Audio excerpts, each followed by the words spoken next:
PSI અને લોકરક્ષક cadre ભરતી માટે પરીક્ષા કાર્યક્રમ જાહેર કરાયો છે। 13,591 જગ્યા માટે 21 જાન્યુઆરીથી શારીરિક કસોટી યોજાશે। પુરુષ ઉમેદવારોની શારીરિક કસોટી 11 ગ્રાઉન્ડ પર યોજાશે।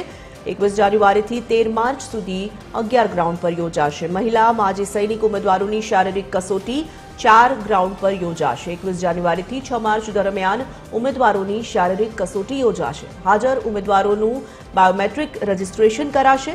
શારીરિક કસોટીની તમામ પ્રક્રિયા સીસીટીવી હેઠળ કરવામાં આવશે। ઓનલાઈન પર એસોસિએટ એડિટર સોનલ અનડકટ જોડાઈ ચૂક્યા છે। સોનલ, જે રીતે આ તારીખો જાહેર કરવામાં આવી છે પીએસઆઈ અને લોકરક્ષક કેડરની પરીક્ષાઓને લઈને, શારીરિક કસોટીઓને લઈને શું અપડેટ્સ છે આ મામલે?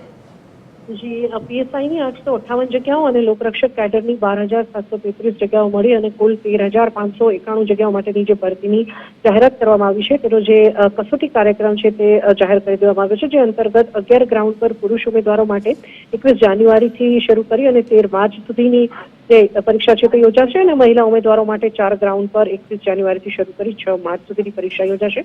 મહત્વનું છે કે આ દરેક પરીક્ષા માટે ગ્રાઉન્ડ ઇન્ચાર્જ તરીકે નાયબ પોલીસ મહાનિરીક્ષક અને પોલીસ અધિક્ષક કક્ષાના જે અધિકારીઓ છે તેમની નિમણૂક કરવામાં આવી છે અને કુલ પારદર્શક રીતે ટ્રાન્સપરન્સીથી પરીક્ષા આયોજિત થાય તે માટે 90 કરતાં પણ વધુ પોલીસ સ્ટાફની જે નિમણૂક છે તે કરવામાં આવી છે અને ડીઆઈજીપી અને આઈજીપી કક્ષાના જે અધિકારીઓ છે તે સુપરવિઝન કરશે આ સમગ્ર પરીક્ષાનું અને શારીરિક કસોટીમાં હાજર રહેનાર જે ઉમેદવારો છે તેમનું બાયોમેટ્રિક રજીસ્ટ્રેશન કરવામાં આવનાર છે અને સાથે સાથે જ જે આધુનિક ટેકનોલોજી છે તેનો દોડ કસોટી દરમિયાન ઉપયોગ કરવામાં આવશે અને સૌથી મહત્વનું છે કે તમામ પ્રક્રિયા જે છે શારીરિક કસોટીની તે સીસીટીવી કેમેરાની નિગરાની હેઠળ કરવામાં આવશે કે જેથી કરીને સંપૂર્ણ પારદર્શકતા સાથે આ પરીક્ષાનું આયોજન થઈ શકે।